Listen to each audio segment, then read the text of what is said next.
Paranormal locations.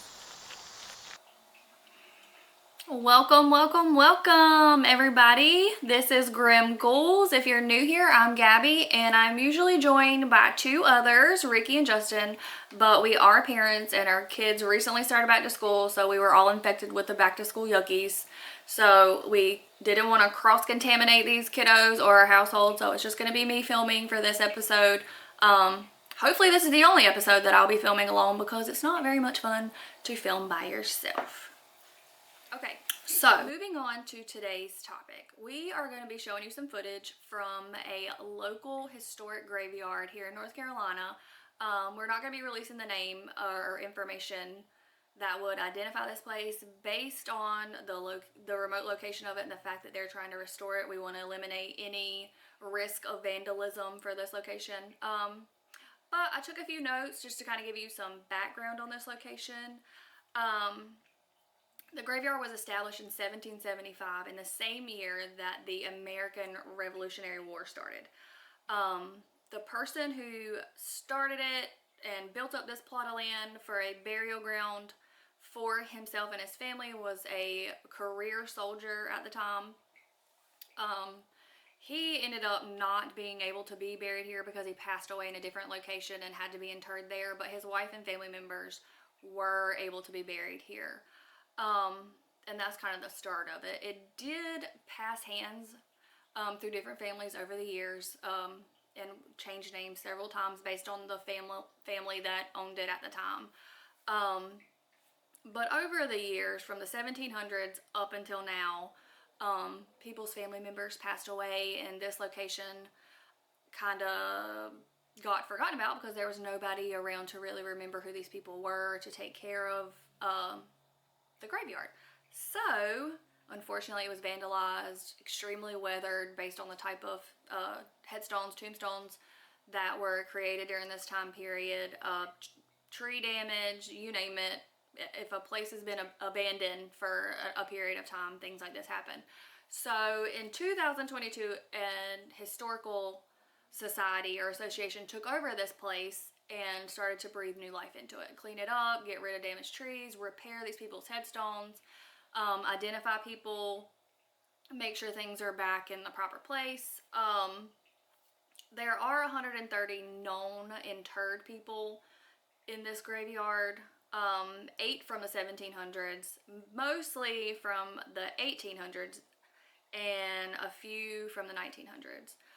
They're thinking that there are more interred people here, but due to time and age and that type of thing, they're unsure. So they are trying to clean this place up as nice as possible so they can get some ground penetrating radar into this area and identify if there is anyone else interred here and see if they can determine, at least to put a marker up, even if we can't identify who the individual is anymore.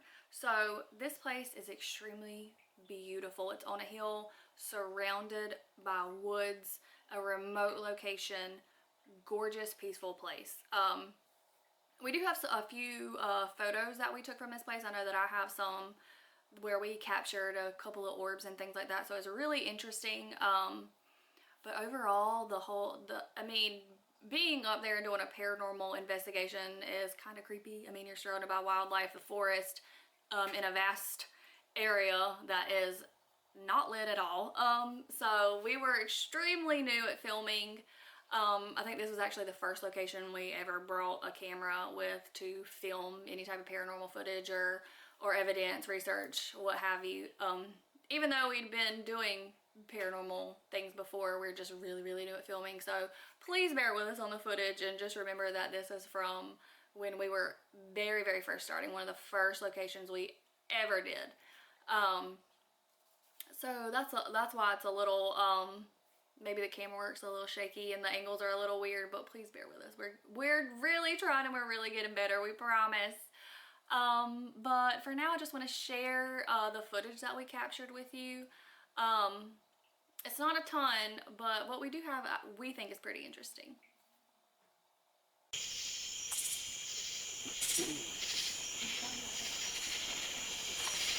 I was in pain. Why do you want to stay here? Is it because it's peaceful, quiet? Device. There's a bunch of devices. Can you touch one of these devices?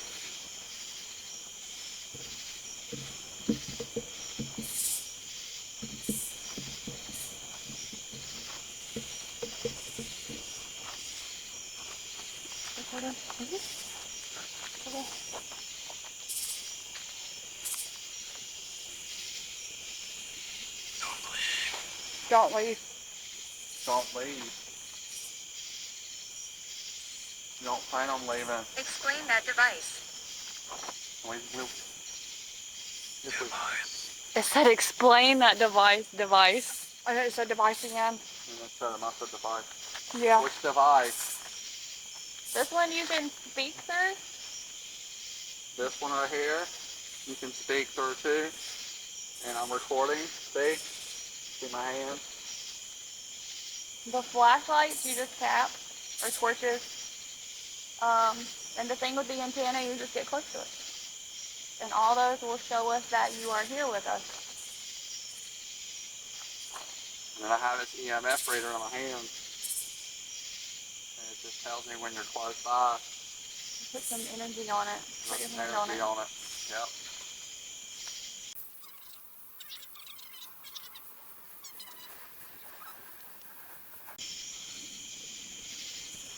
I want to run the flashlight.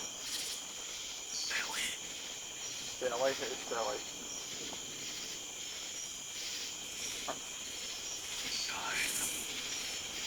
Shine. Where do you want us to shine the light at?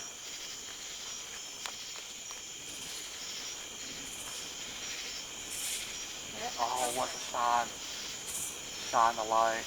Tap it. All you gotta do is tap it. It works. We tested it out. It is free to make it shine. Miss? Miss as in what? You missed something? Or miss as like one of the ladies missed?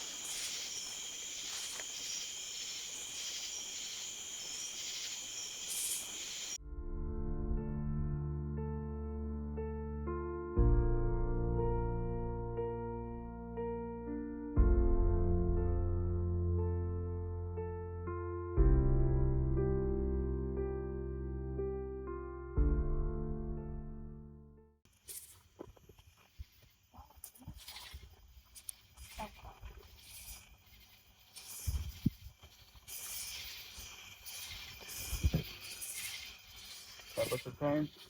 Mm-hmm. Is it in the thing? Yep. I'm not recording. I got it on there.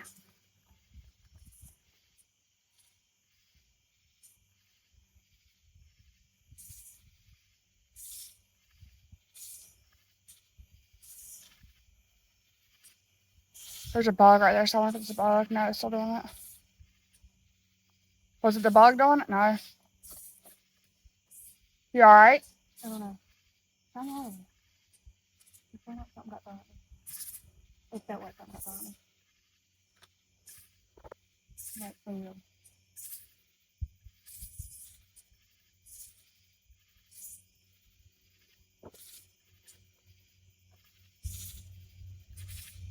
Okay, change the temperature. Can you touch that antenna poking up? Make it go off. Yeah, you know Okay, I think I'll zero that. See if it redoes it. that. It just, or then it stopped as soon as you said that, then it started again.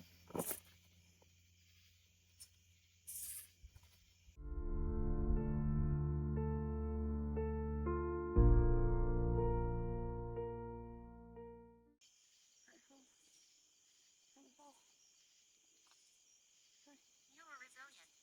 Thank you. Okay, whoever is here, Justin is using a device where guilty, where he can be your voice. If there's anything you want to say to us, you can tell him, and he can tell us.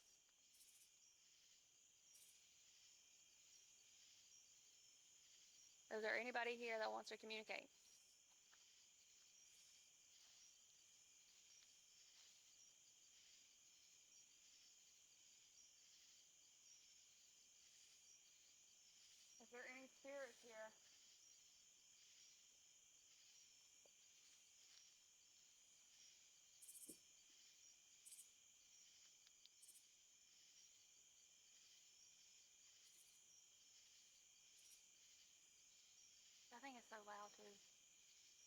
I can hear it. It's some, but it's very faint. It's really hard to hear.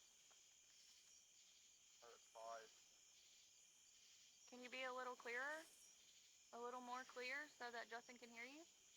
You try to speak as loud as possible. Caroline. Hi, Caroline.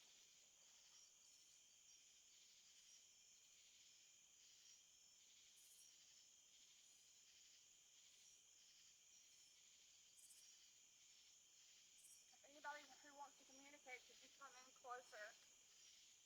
Don't be afraid of us. Justin is here to listen to your voice. Can you tell us something?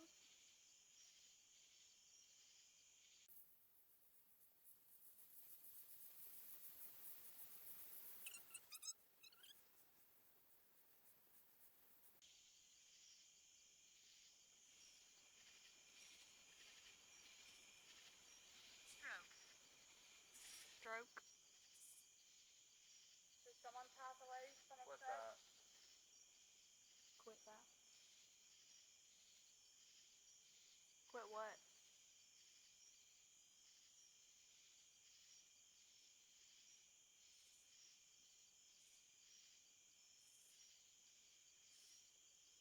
woman's voice.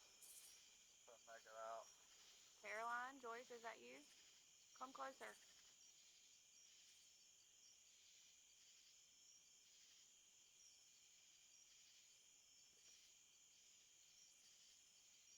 Can you come sit beside Justin?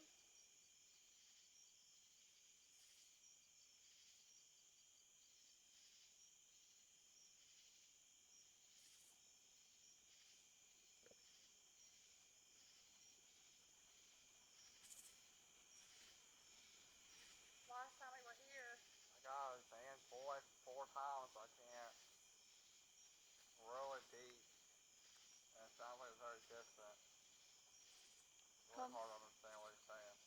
You have to come closer. But it sounds like he's saying the same thing.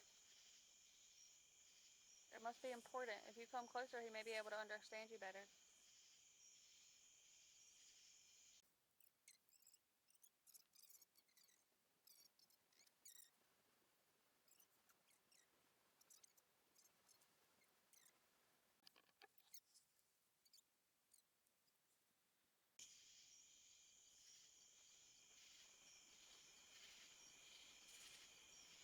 Grim.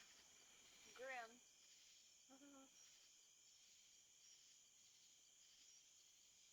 yeah, for the paranormal research team. Our names is Graham Gould. Speak. We're wanting you to speak. You can speak through Justin. You can be your voice.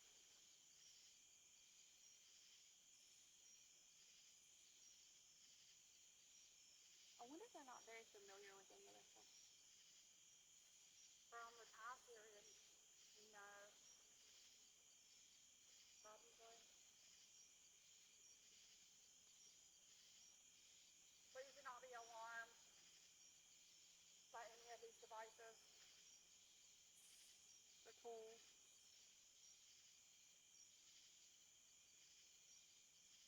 There's many here that you can use to communicate.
Okay guys, thank you for tuning in for this week's episode. We hope that you will come back for next week's. We have a really interesting Grimcast that's going to be posted next Thursday, 8 p.m. So please tune in for that. Like, comment, subscribe, all that good stuff, and we hope to see you soon. Thanks guys.